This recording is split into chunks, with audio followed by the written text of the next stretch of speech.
renal artery, again, is a relatively small muscular or distributing artery. Here, the renal artery has been cut transversely so as to appear round in cross-section. The tunica media is this circular sheet of smooth muscle. The boundary of its tunica media and tunica adventitia is quite sharp.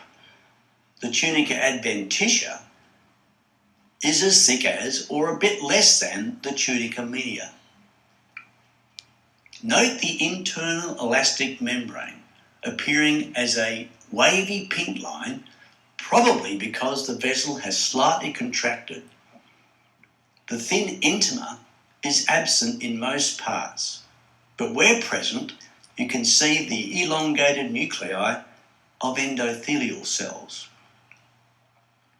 The external elastic membrane appears as 2 or 3 wavy pink lines just at the outer boundary of the tunica media.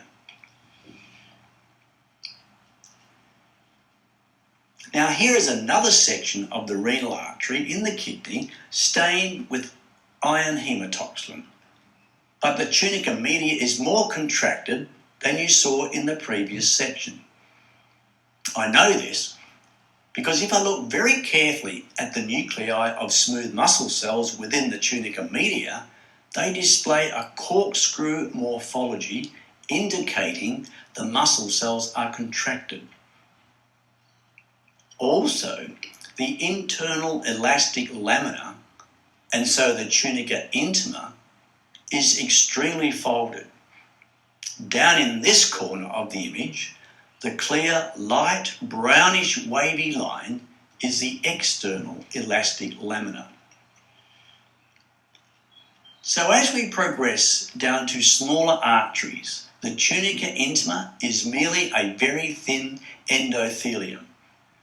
Layers of smooth muscle in the tunica media become less, and only an internal and maybe an external elastic lamina remains.